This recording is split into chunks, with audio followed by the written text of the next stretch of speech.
Alright. So I found something. I mean, it's probably nothing new.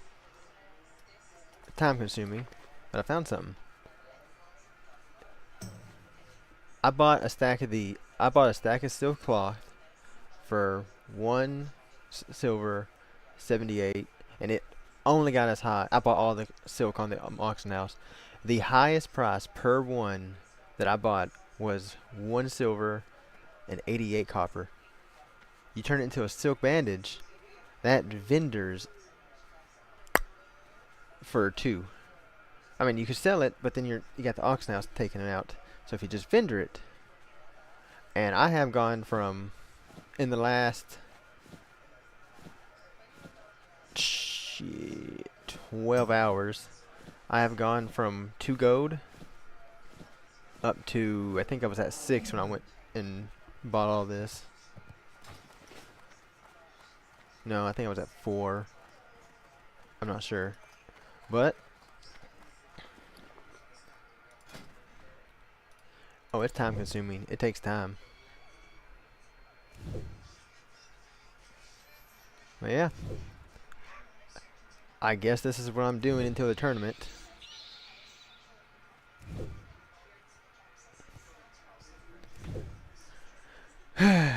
Oh boy. This is gonna be, I guess I'm gonna watch YouTube in the background. Once I get to 200 though. Oh. I can buy, I think it's Mega Weave bandages, and Mega Weave bandages, if I remember, is 1300 health. No, I can buy rune cloth. If I was able to get up there, that'd be awesome, but rune cloth.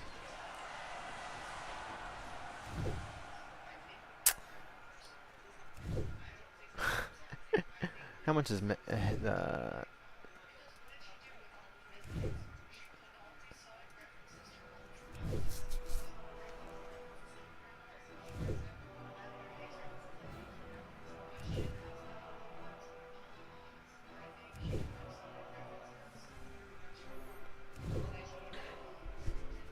I don't know if I should be making heavy. Cause yeah, it does sell for more, I guess. I guess I should be making heavy. Hang on. Cause then I can buy rune cloth. How much are these selling for? That's cheap. That is so cheap. Greetings.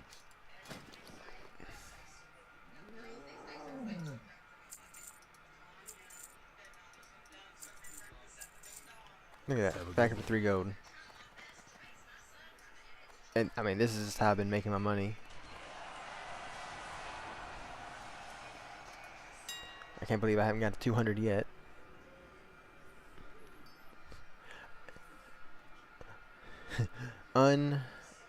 Incredibly, I was on, I think, 188 to 190 for about 40 silks.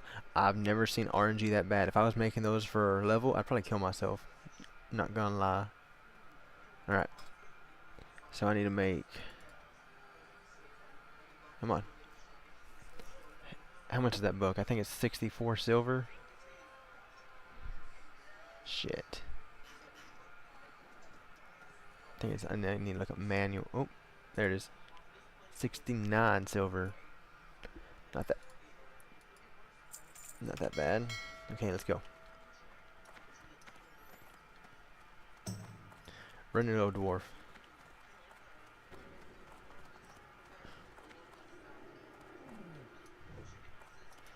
It is getting tiresome. I have grinded. I have run, not anymore. After I discovered this little thing, I dropped mining finally, but I ran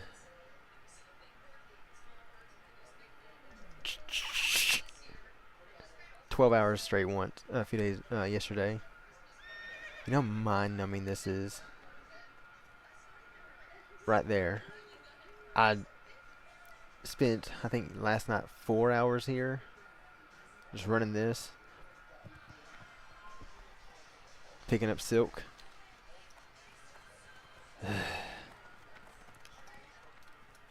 The hardest part's not leveling, as you can see. I'm at 50%.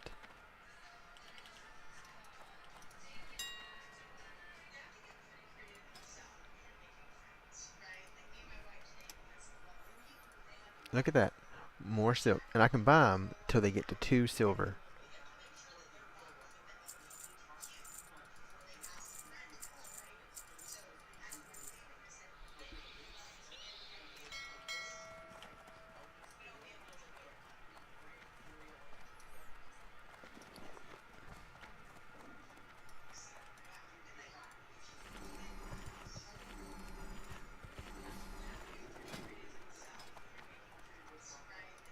Damn, you never happy.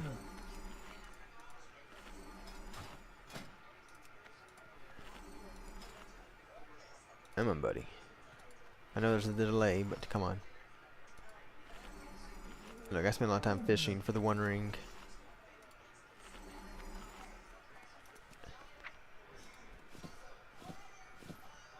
Okay.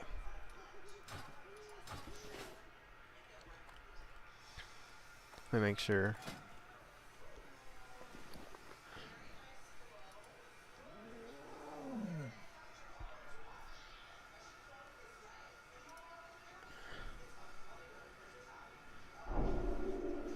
Alright. Let me make sure. It says there's a 42 copper profit.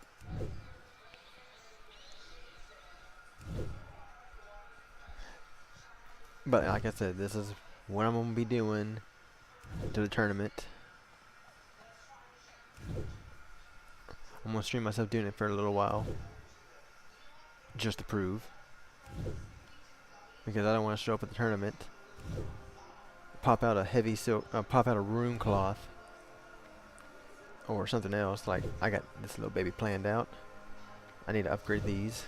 What I want, cause I've stopped leveling this. I made probably 70 or 80 of these, disenchanted them, and I'm still working on disenchanting. I turned off. I stopped.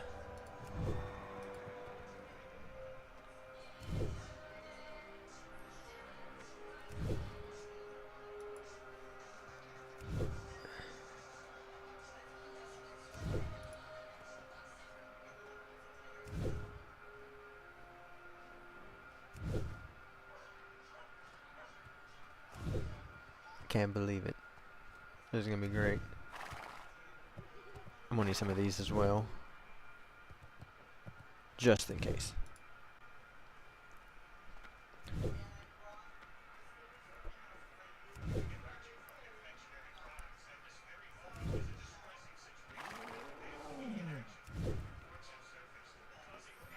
But yeah, at the start of this, I think I had 2 gold. I got up to 4 after my first try, because somebody, for some reason, put the silk on there for only 150. There was someone who put, I don't know how many stacks. I just bought all of them. Multitude of stacks at like 150. I have bumped, by buying them, I've kept the price about 180. It's great. Now I know one guy earlier put an entire stack up for 1 silver. I don't know what he was doing. I'm not gonna hate on him. Doubled my profit on that one.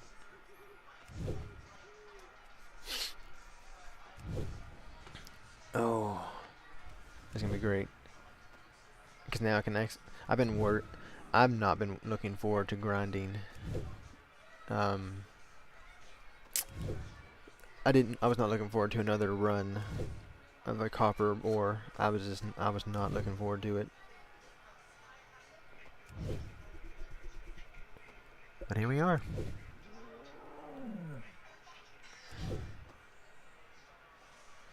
This is great. I only have to go this high.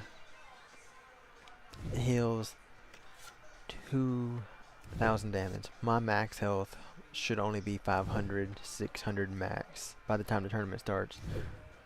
One tick should give me back most of my health.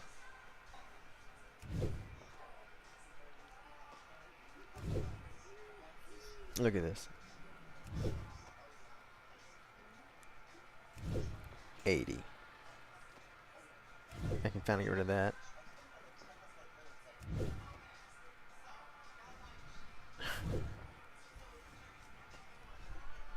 This is great. It takes a long time. But you're going to be in the back. I'm going to leave my stream running while I go back to what I was doing. Not to panic, they both sat down, they pulled off their packs, and they pulled out their topographical map and began looking for some sign of where they were. But neither man could read the topographical map, and so all the swirls on the map showing every contour of every geographical feature, it just didn't make any sense to them, and so the map was of no use, and it was getting hotter and hotter by the minute. And so Dave and Raffi put the map away, feeling totally frustrated, and for a second they thought about getting up and just continuing to walk roughly in the direction they thought they should go. But as soon as they stood up, they both just felt so exhausted from walking and the heat, which was now, it's noon, so it's really burning down on them.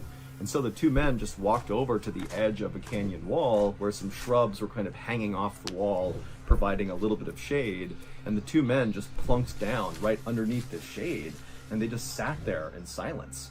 Both men knew they did not have the supplies to stay out in this canyon for much longer.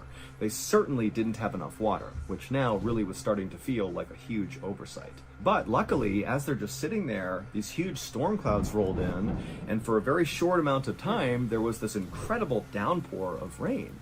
And so Dave and Raffi begin catching the raindrops in their mouths, and they begin drinking the water off of rocks and leaves. And it wasn't a lot, but it was enough to kind of boost their spirits. They got a little bit more hydration in, and they were kind of ready to deal with the problem they were facing. After the storm had gone, Dave and Raffi decided that their best move was just to continue walking and try to find this parking lot. But despite this motivation, Dave and Raffi would walk for hours and hours into the night. They would not find the parking lot, and so finally they realized they would have to stop and set up camp for another night. And so Dave and Raffi, who by now were really starting to feel scared, they found this washed out gully and they set up their green and maroon tent, but neither man could sleep. And so they just sat outside of their tent, telling each other that don't worry, the park rangers are bound to have noticed that we did not come back in time. We only had that 1-day permit. We've exceeded the limit. They're bound to come out here and find us. But in the back of both Dave and Raffi's mind, they weren't so sure that was definitely going to happen. They didn't really know how long it would take for park rangers to notice when people stayed too long.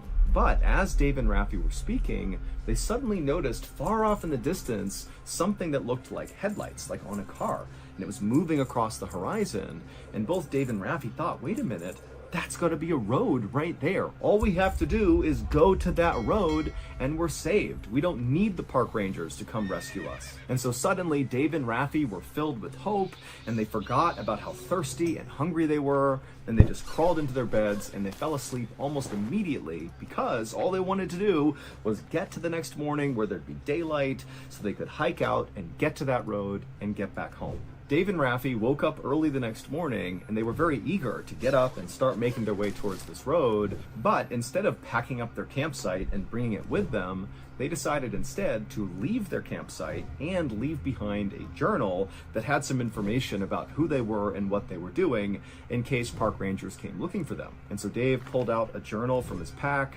and he drew a kind of crude map of where this campsite was and where they were going towards this road that appeared to be up on this ridge. And then also Dave included in this note, Dave and Raffi's names, their ages, where they lived, some contact info, and also the fact that they were completely out of food and water, and that if you find this journal, please follow up and make sure we're okay.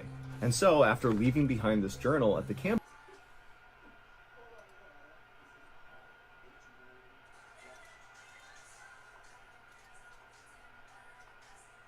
completely out of food and water, and that if you find this journal, please follow up and make sure we're okay. And so after leaving behind this journal at the camp,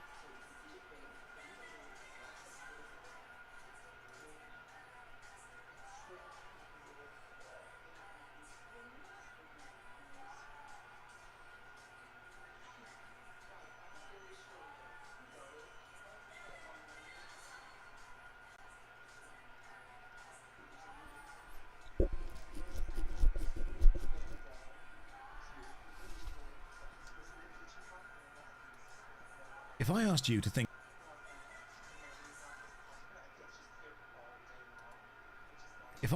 think of a Lovecraftian action horror game where you fight through the gothic streets of 19th century monster-infested London, you'd probably say the 2015 masterpiece Bloodborne, and you'd be spot on. But Bloodborne wasn't the first game to attempt this, because 18 years earlier, on the PlayStation 1, N64 and PC, we had Nightmare Creatures. Hi, I'm Josh Strife Hayes. When I was a kid, I remember having Nightmare Creatures on a demo disc for the PlayStation 1. It was either Sampler 2 that came with Parappa the Rapper, or it was Volume 7 Disc 2 that came with Rapid Racer and that weird firefighting video game Roscoe McQueen.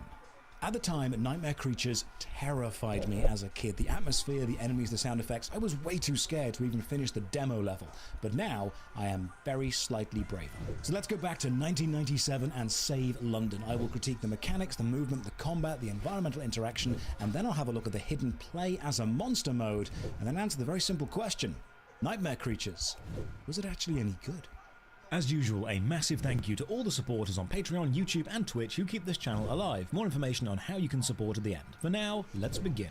Quick warning, this game does feature giant spiders. Nightmare Creatures was a hack-and-slash action game made by French gaming developer Callisto Entertainment back in 1997. Now, Callisto had made a few games before, but nothing majorly successful. They'd made Pac-Man Pack in Time on the SNES, or the PC action-adventure Dark Earth. And after Nightmare Creatures, they would go on to make the Fifth Element video game adaptation, and then Nightmare Creatures 2, before unfortunately declaring bankruptcy in 2002, likely a result of how poorly the Fifth Element game was received. So we know that this game got at least one sequel, but Nightmare Creatures was actually planned to be much more, almost a franchise. Nightmare Creatures 3, Angel of Darkness, was cancelled mid-development, and a Nightmare Creatures film was announced in the year 2000, which would have been set 200 years before the events of this game. Another thing the bankruptcy stopped. For this review, I'll be playing the PlayStation 1 version. There are no major differences between the N64 and PC versions, although the PC version has slightly faster load times and the N64 has slightly longer draw distances. The PlayStation is, overall, a smoother experience. So let's load it up and return to 19th century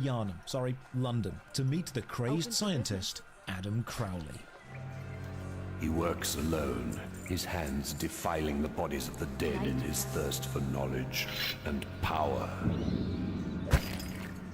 His name is Adam Crowley, a man who was once respected in the field of science, until fate led him along another path, towards black magic. Now he is in possession of the mythical Lost Diary of Samuel Pepys, a volume that contains the detestable rituals of the demon. Alright. Looks like I bought it back out, so now I'll just come back in a few hours. But yep, this is what I'm going to be doing literally until the tournament.